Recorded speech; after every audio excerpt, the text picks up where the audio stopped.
de sa montre. Il ne reste que quelques heures avant son vol.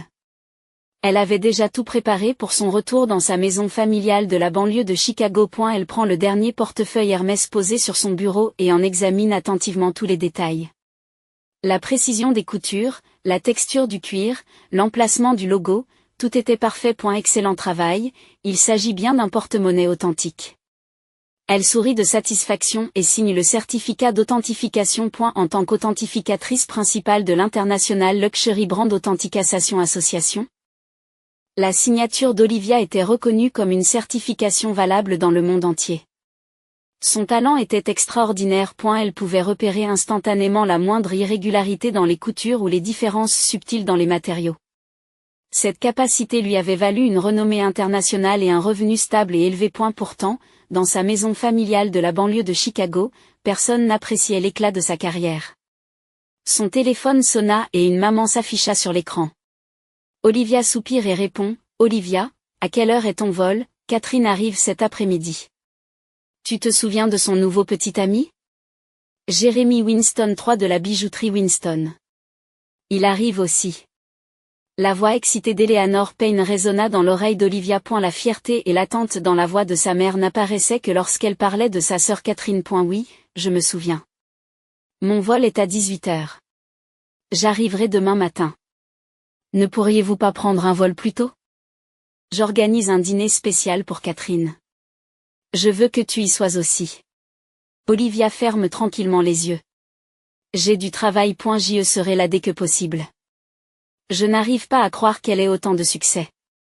La semaine dernière, elle a été invitée à un gala de charité à Washington, D.C. Elle dit que ses followers Instagram ont dépassé les 20 000. Tu devrais vraiment suivre son exemple un peu plus. Olivia n'a rien dit, regardant par la fenêtre. Ce que Catherine appelait le succès dans la société était en fait soutenu par les portefeuilles de leurs parents et une vie en ligne fabriquée. À 28 ans, Catherine n'avait toujours pas d'emploi stable et vivait de l'aide de ses parents. Olivia, tu vas porter quelque chose de beau pour Noël, n'est-ce pas? L'année dernière, ta tenue était, eh bien, est-ce qu'il y a quelque chose qui ne va pas avec mes vêtements?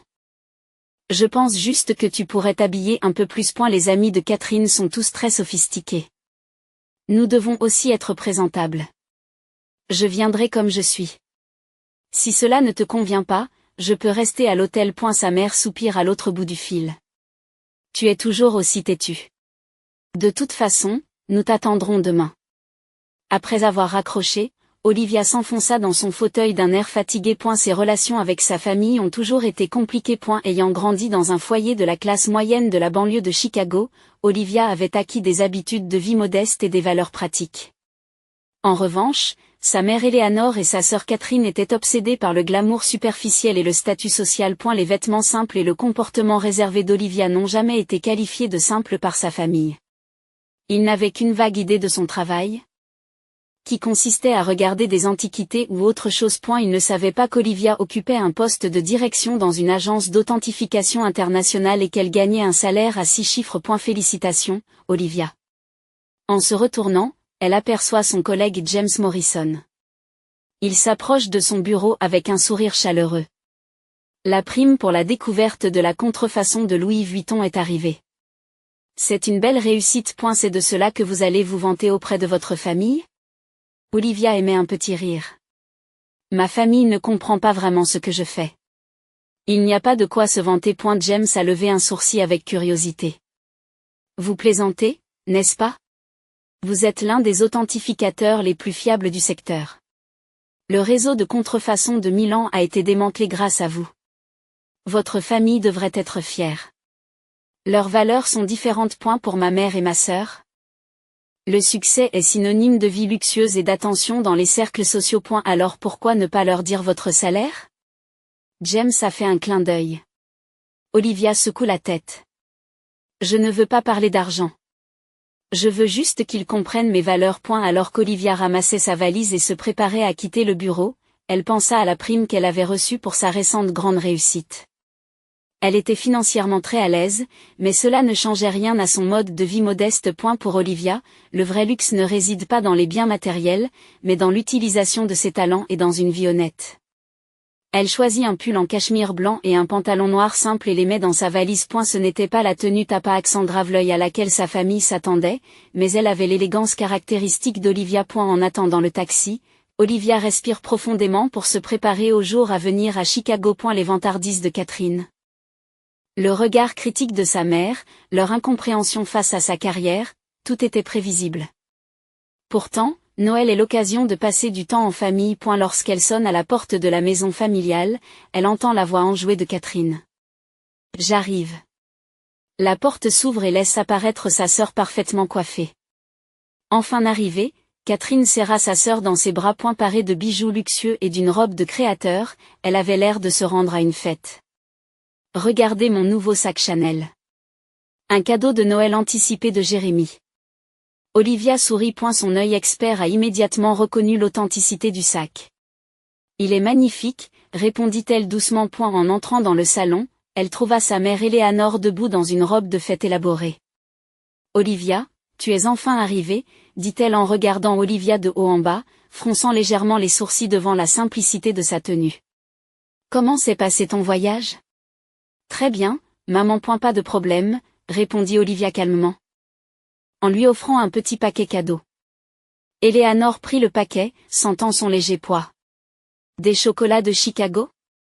Les mêmes que l'année dernière ? » Olivia acquiesça en silence. En fait, il s'agissait d'une édition limitée commandée spécialement auprès d'un célèbre chocolatier parisien, mais son emballage simple empêchait sa mère d'en reconnaître la valeur. Catherine, ma chérie, parle à Olivia du prochain gala de charité, dit Eleanor avec enthousiasme.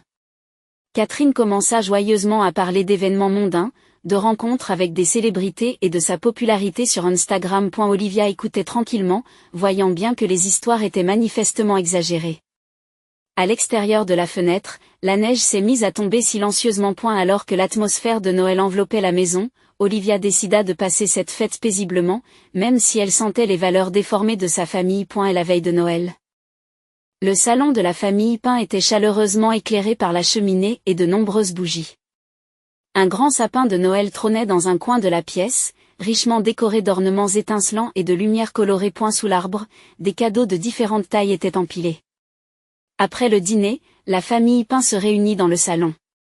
La mère Eleanor tient une coupe de champagne, arborant un sourire fier. Le nouveau petit ami de Catherine, Jeremy Winston III, est assis à côté d'elle sur le canapé, vêtu d'un smoking de luxe. C'est maintenant l'heure de l'échange de cadeaux, annonce bruyamment Eleanor. Cette année sera spéciale. Olivia, assise dans un fauteuil près de la cheminée, sourit doucement. La tradition familiale voulait que la mère distribue les cadeaux en premier. Eleanor se leva élégamment et sortit une grande boîte de sous le sapin. Et la boîte est enveloppée dans un luxueux papier doré et ornée d'un ruban rouge. Catherine. Voici mon cadeau pour toi. Eleanor tend la boîte à sa fille. J'ai pensé que ce serait parfait pour toi. Le visage de Catherine s'illumine d'excitation. Elle détache rapidement le ruban et déchire le papier d'emballage. À l'intérieur se trouvait ce qui semblait être un sac de luxe en cuir marron. Un Hermès Birkin. Catherine a crié. Maman, je l'adore. Tu es la meilleure. Elle brandit le sac à deux mains et se mit à danser dans la pièce. J'attendais ça avec impatience. Tout le monde va être jaloux. Jérémy, regarde. Un vrai Birkin. Jérémy a hoché la tête d'un air décontracté en disant, c'est merveilleux, mon chat. Mais les yeux d'Olivia s'étaient immédiatement fixés sur les détails du sac. En tant qu'experte en authentification de produits, son regard captait automatiquement les subtiles irrégularités des coutures. La légère différence de texture du cuir et le subtil désalignement du logo. Mais elle est restée silencieuse. Catherine poursuit avec enthousiasme. Cela va certainement augmenter le nombre de mes followers sur Instagram. Je ferai une séance photo avec demain. Eleanor sourit de satisfaction. J'ai pensé que cela vous irait bien.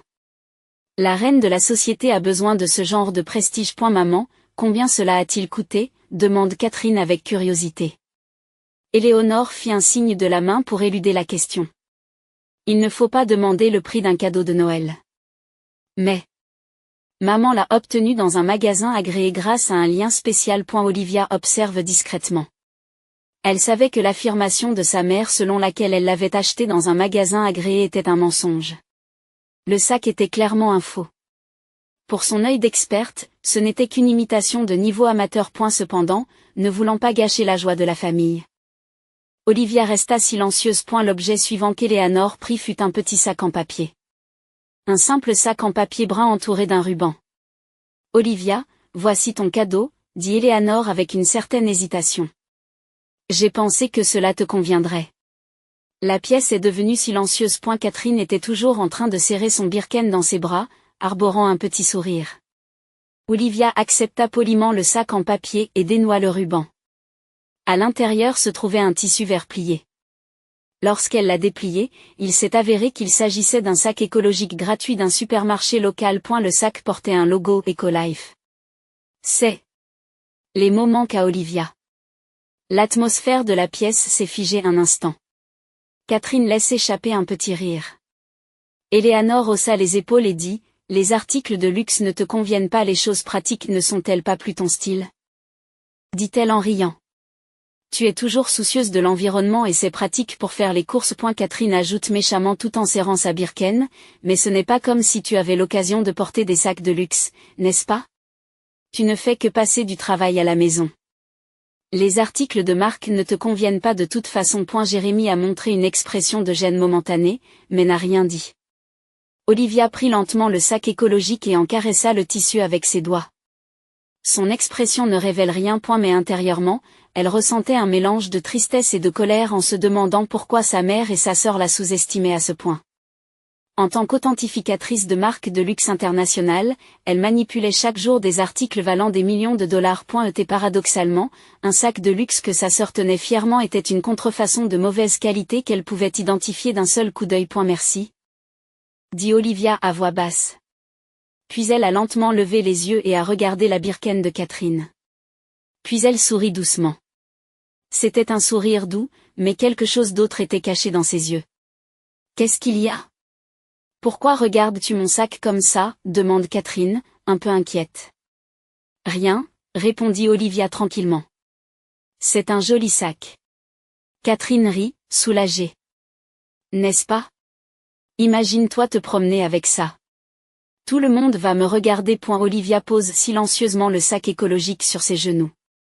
Dans son esprit, la valeur réelle du Birken et l'ironie de la situation étaient devenues évidentes. « Tu ne sais toujours pas », se dit-elle à voix basse. L'un des plus grands experts au monde en matière d'identification d'authentiques Birkens, Hermès, recevait un sac écologique gratuit. Pendant ce temps, sa sœur et sa mère se réjouissaient d'un faux Birken. Olivia sourit intérieurement de l'ironie de la situation. Après les vacances, Olivia est retournée à son bureau de New York.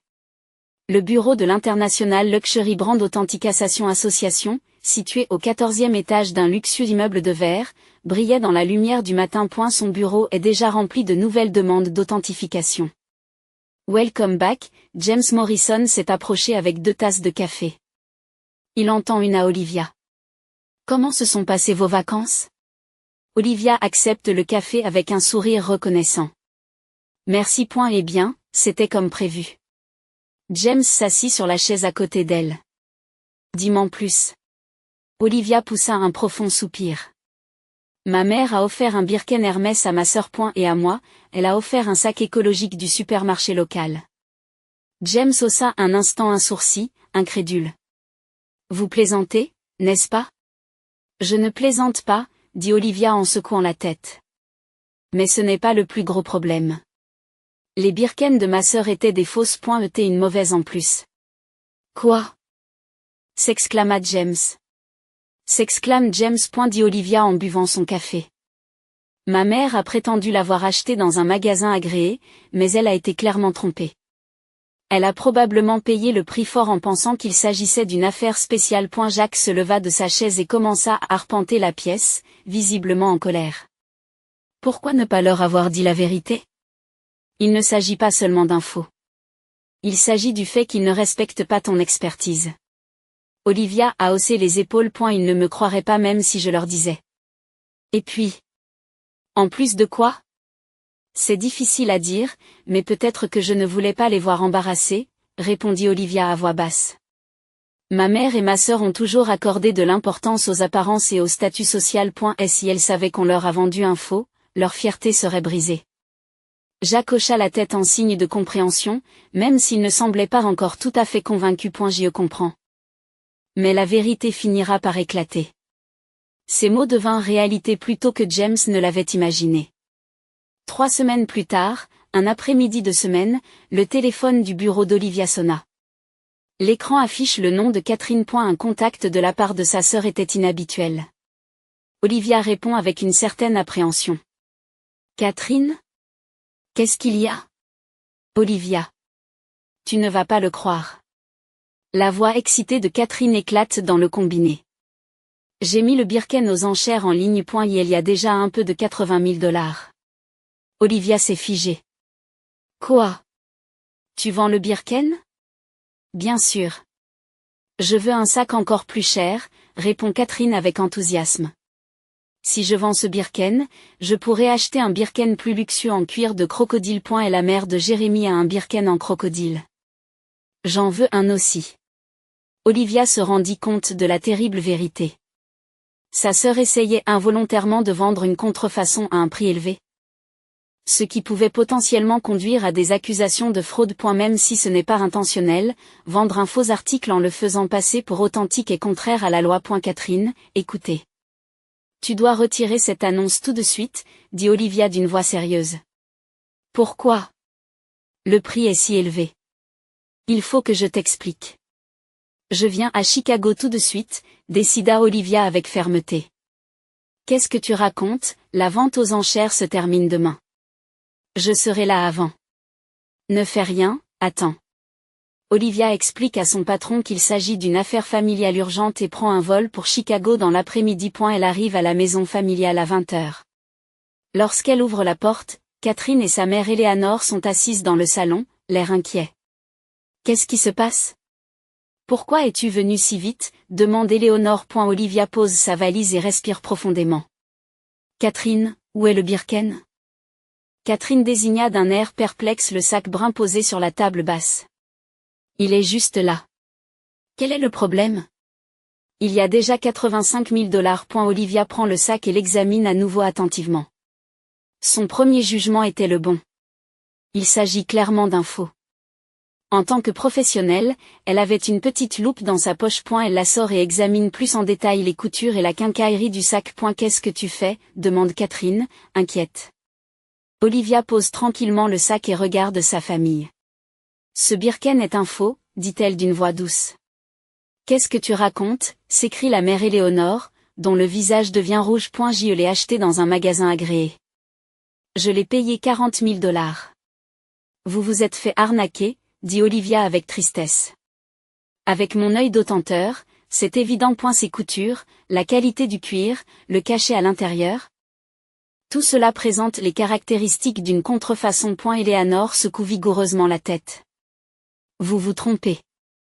Ce magasin est célèbre. Il est situé dans un endroit privilégié de l'avenue Auckland. Olivia poursuit calmement son explication. L'authentique Hermès n'est vendu que dans des boutiques spécifiques. Et leur stock est limité. Le magasin où vous êtes allé était probablement une opération frauduleuse qui vendait des marques contrefaites. Catherine se met à pleurer violemment. Mais j'ai déjà promis de le vendre, dit-elle d'une voix tremblante.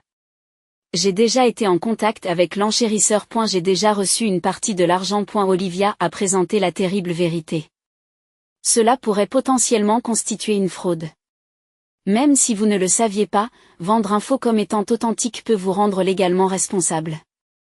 La pièce est devenue silencieuse. Eleanor s'effondre sur une chaise, se couvrant le visage de ses mains. Catherine demande d'une voix pleine de crainte. Tout en tremblant, que dois-je faire? Vais-je être arrêtée? Tout d'abord, annulez immédiatement la vente aux enchères, dit Olivia d'une voix ferme. Et si vous avez déjà reçu de l'argent, vous devez tout rembourser. Mais comment l'expliquer? Demande Catherine en pleurant.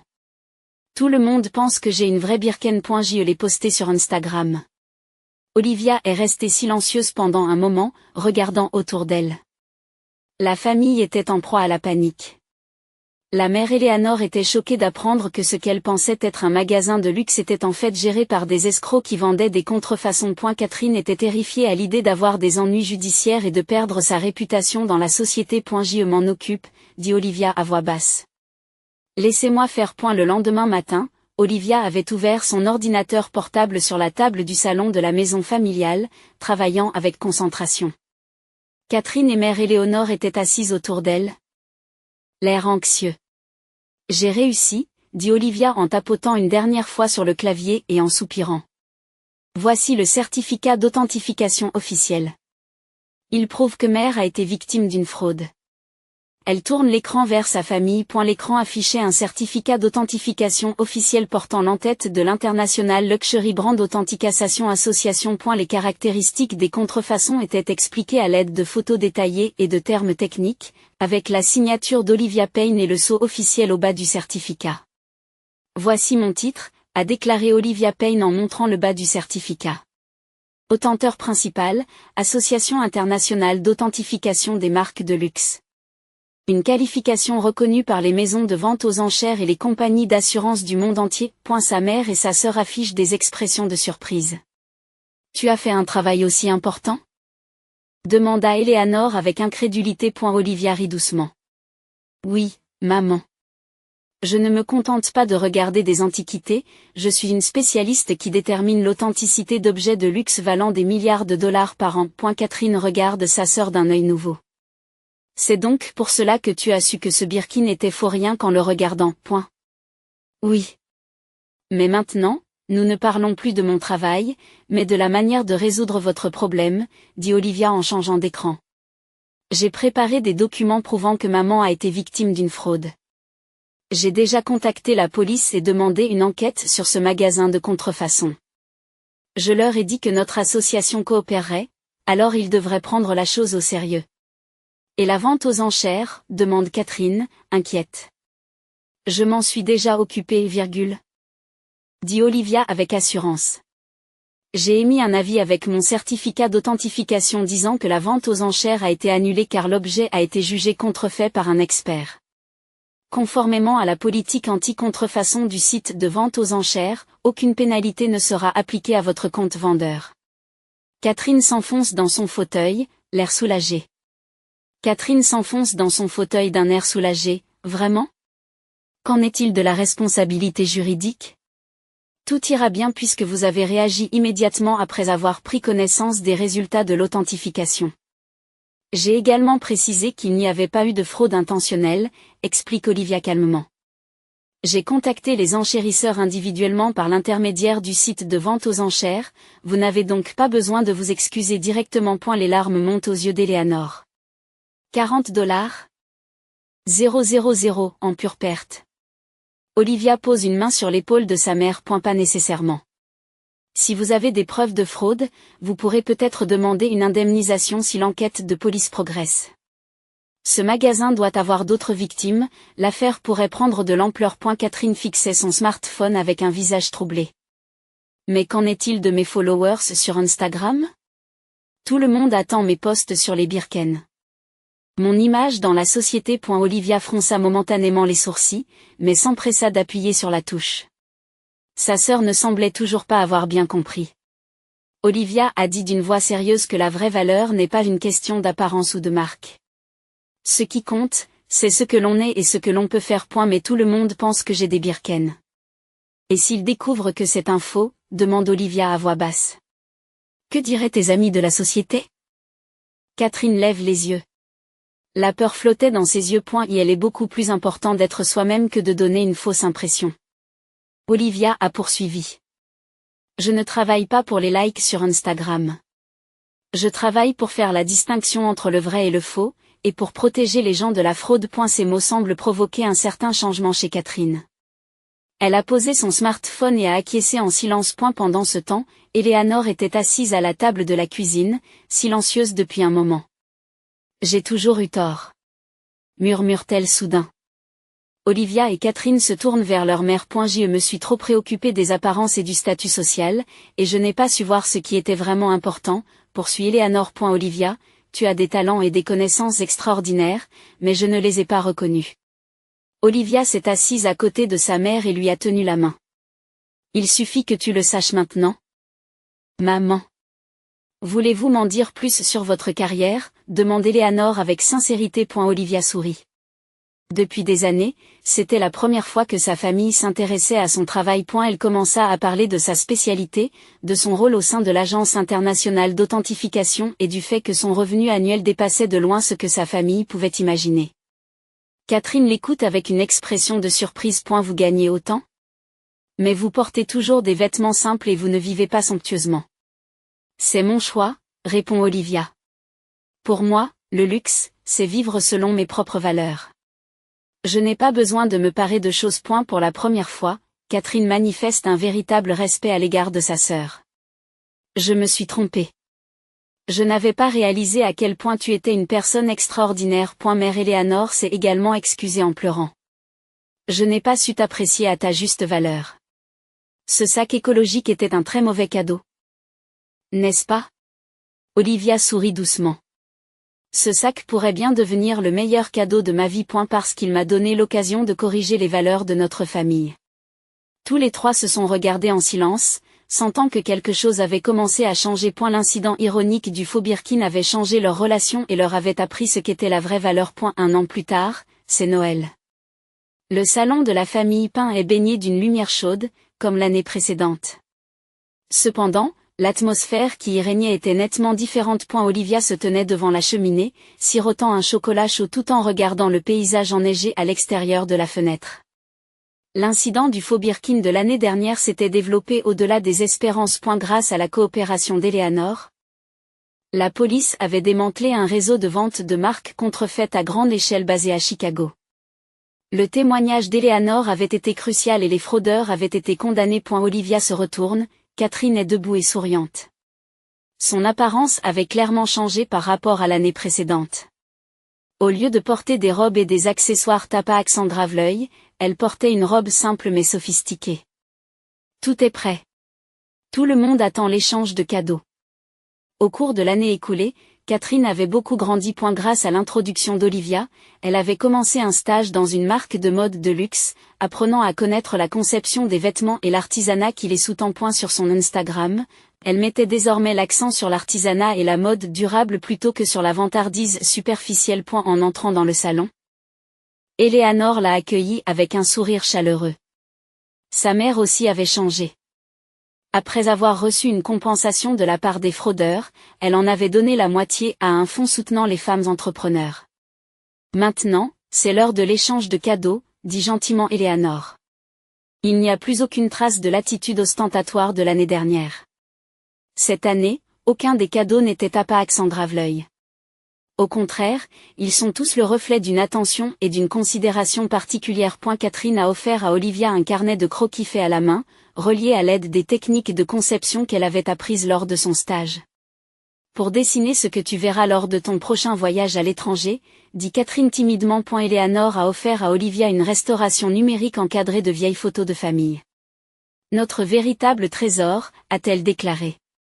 Enfin, Olivia a offert à sa mère et à sa sœur des sacs fourre-tout assortis et sophistiqués. Simples mais fabriqués dans des matériaux de haute qualité, ils portaient la mention « La vraie valeur réside dans ce qui ne se voit pas » brodé à l'intérieur.